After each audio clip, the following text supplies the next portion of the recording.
What's good? What's good? I just want to provide an example of how people who agree can be emotionally divided. This comment was left on one of my videos discussing health, weight, and wellness. And it's just mind-boggling to me that we're arguing over procedure instead of substance because they agree. So let me just get to it. I'm not in disagreement with you that obesity is a problem in America. The data clearly shows it's a major problem. That's why I'm talking about it. My disagreement is to how you are addressing it. That is an emotional issue. Someone is triggered. You're talking about the right things, but in the wrong way. I believe because we have not been directly talking about issues, that is what has allowed them to flourish. Being overweight or obese is a deeply complex and varied issue. Being a human is a deeply complex and varied issue. That is inherent within the human experience. It just seems like you're pinning the causal problems down too narrowly, i.e., the government, ruling class, personal responsibility, and not addressing the deeper underlying issues, which is absolutely untrue because I'm constantly talking about the propaganda that is being pushed on people.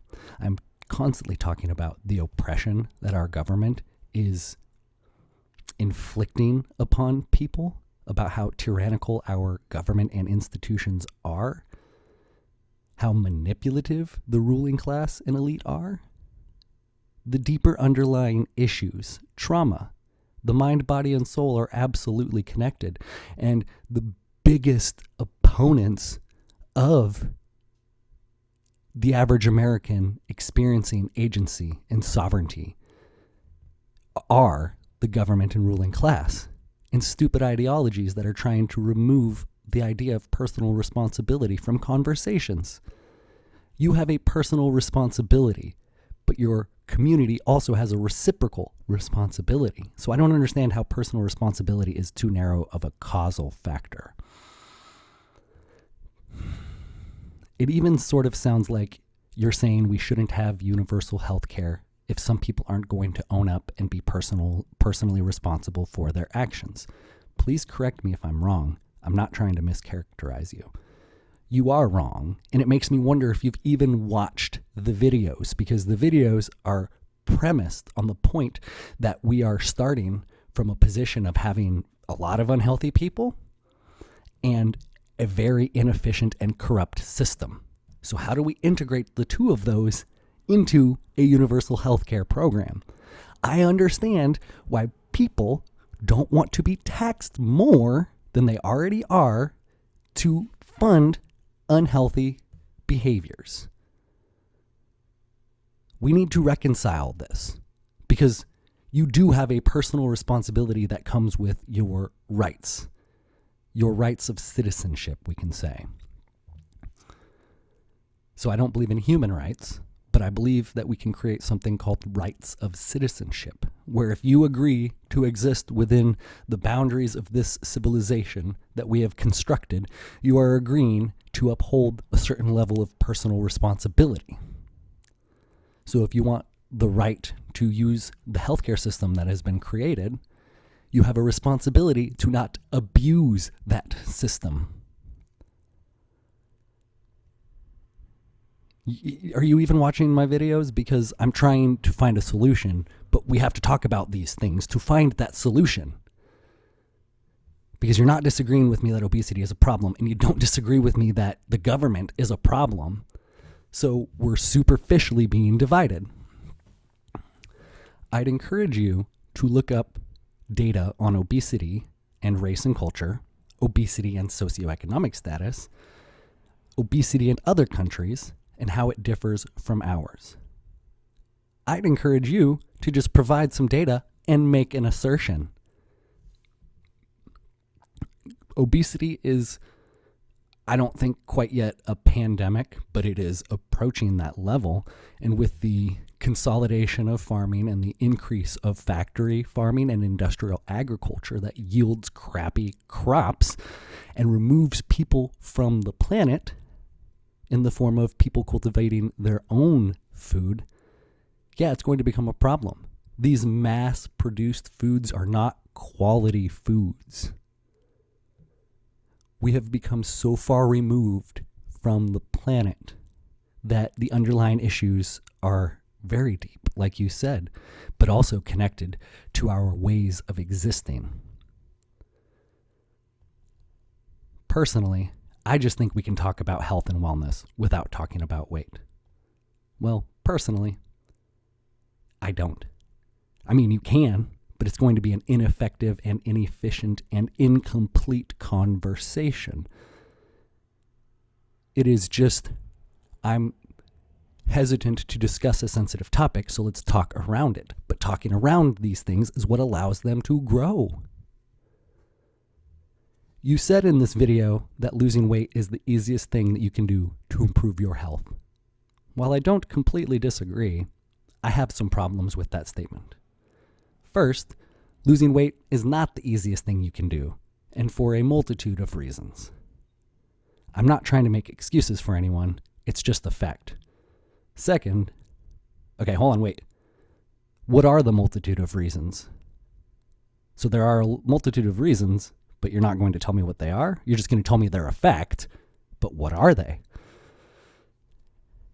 When I say losing weight is the easiest thing you can do, I say that in terms of you control what you put into your body. You control what you put into your mind. You have a personal responsibility to become conscious of your behaviors around food, diet, and exercise. When I talk about unconscious individuals, this is what I'm talking about. People who are not aware that they should even be thinking about these things because we're disconnected from our bodies, the experience and the gift of our bodies. So please tell me what the multitude of reasons are. Because I agree that psychologically, a lot of issues arise from trying to lose weight, like addiction. Meat, sugar, dairy can have very similar addictive responses to other drugs. And so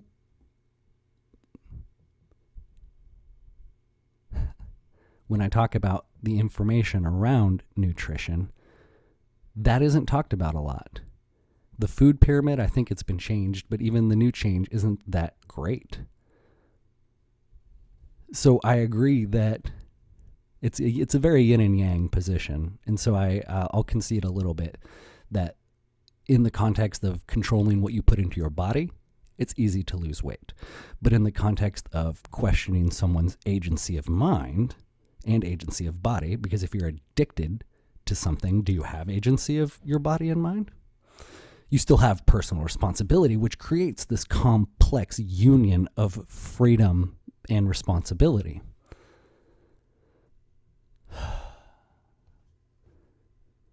Second, it depends on how you lose the weight that makes it healthy or not. Getting a gastric bypass may be great for losing weight, but it doesn't necessarily form healthy eating or exercise habits. I agree. Why are so many people living lives where they do not have healthy eating or exercise habits? That's what I'm trying to get at. Why are there so many people who are overworked, underpaid, poorly fed, poorly motivated, who don't care about themselves? That's why personal responsibility matters, especially when discussing social policy. Because if we're all going to go into this together, there should be some semblance of commitment to the cause. But if you're expecting healthcare and not expecting to have to take care of yourself, that is an abuse of the system. And that is why people are hesitant to want to buy into it. On top of the fact that the system's broken right now. So the point of me making these videos is to raise awareness to the consciousness around health, wellness in our culture, and to try and hammer out the details to build the new Earth that will have a healthcare system that is efficient and quality for everyone. We are so far from that place. These are preliminary conversations, but they're necessary conversations. So I'm sorry if you're emotionally triggered, but this is something that needs ironed out. Thank you for watching if you have. Much love. Power to the people.